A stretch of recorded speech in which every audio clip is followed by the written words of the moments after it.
Good morning. It's Saturday, December 31st, the last day of 2023. And on the last day, we traditionally call it like New Year's Eve. And so when I'm searching to do something special to get the New Year's kicked off, I go out and I search for something to talk about. And usually I find a topic that I find interesting and I'm able to give you a spiel. And so that's what I did today. I looked for a topic. And as it turned out, this topic is really 40 plus tips to start the new year. It's called a resolution planner. Now don't let the number 40 scare you, because I don't intend to give you 40 different tips. But I'm going to tell you about a couple of things that I found in this article. And the first one I found was how to avoid pregnancy. And this I found in reading the article, or the tips actually. I found that these tips were primarily pointed at the female. All of the ways to avoid pregnancy, the suggestions are all female. And I'll tell you what the suggestions were very quickly, and I'm not going to go into any great detail. These suggestions involve implants. You can have something inserted in your uterus, or there's a device that's put under your arm that will prevent pregnancy for 3 years. Then you can have an injection in a clinic or a pharmacy that will delay pregnancy for 3 months, but you have to do that every 3 months if you want to do anything. And then you can have a plastic ring inserted in your vagina, and that you have to take out after 2 or 3 or 4 weeks and get another one put in. So I found that to be very unfair. But on the other hand, there's only one real thing that they can do for a man, and that's called the snip. And I don't think that there are many men that are going to do that. So avoiding pregnancy is basically falls upon the female of the species. There's the patch and the pill and all of these other physical things. And then I think it's a matter of planning. So if you want to plan your pregnancies, there's a way to do it. But I found that it was almost discriminatory that all of the ways fell on the women. And then there was the points about how to lose weight, how to approach weight loss different. And this was a couple of quick items that we should consider. Stop the short-term crash diets. They don't work, and then they fail, and then you're upset, and that's not good for your health. And then, of course, don't aim for weight goals.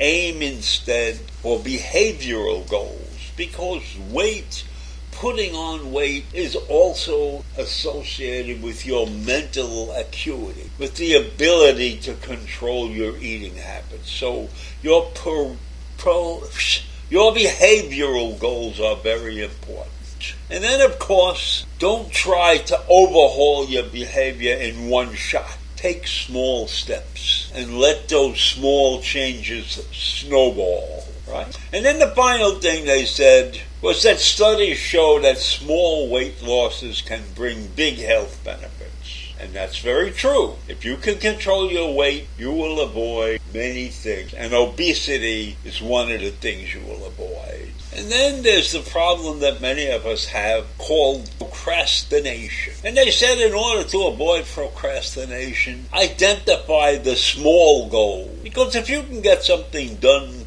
quickly, you will feel much better about yourself. So make a list of things that you can do quickly, that you can work on any given day. And then use your natural patterns to your advantage. And by that they mean, if you're good in the morning, if you wake up and you feel great in the morning, then do some work in the morning. But if you're not a morning person, then you might be an afternoon person, and then you should try to do these things in the afternoon. Or maybe in the evening. There are many of us who do things and stay up late. They like to do things late at night. And that's okay too, as long as you pick a spot and you can get things done. So that's what you have to do. And don't be too hard on yourself, right? If you didn't get something done, plan ahead. Plan to do it the next day and the next day or the day after that. But do it. Do it. That's the key. Plan ahead, do it. And if you can't achieve this, then the last step is to meet with a therapist. See somebody that can get you on the right path. I'm not necessarily a big favor of having to see a therapist to take care and control my life. But if it's necessary, go and do it. Don't be ashamed. And then they talk about how to ask for a raise. Know your value and bring the evidence. Now that doesn't apply to us. We're not getting a raise in our group. But maybe we can pass this along to our children or our grandchildren. This might be worthwhile advice. I don't know how many of you have ever had to ask for a raise. Now, I was very fortunate. My company was quite generous, and I really didn't ask for raises too often. And then when I was offered a raise, sometimes I decided it wasn't enough, but that was rare because they took good care of me and I got a raise every year until I reached some spot where I had reached the max that they were going to pay anybody. And that was okay too. But there is an art to asking for a raise. The first thing that's very important is to understand your worth through your company. Don't go in unprepared if you're going to ask for a raise, and don't have a low opinion of yourself. So write everything down that you believe makes you the great individual that you are. You have to learn how to harness the power of connection so that you can negotiate without any fear. So when you go into a meeting to ask somebody for a raise, you have to go there with a positive approach. Don't hesitate. Come in and state your case clearly. And it shouldn't be a long-winded explanation. 5 minutes maybe. You don't want to bore your superiors to death with all your accomplishments over some period of time. Stick to the major points, make it quick, and make it positive. And research has shown that that will work in your favor. And I would pass this advice along to my children and my grandchildren. You've done a great job. Don't be ashamed of saying so. Some people don't think that it's appropriate to brag about themselves. Well, bragging is one thing, but doing the job and having the proof that you've done it is an entirely other matter. So if you're interested in finding out more things, then just look at the link in the email. Have a great day, and I'll see you in the morning. Bye.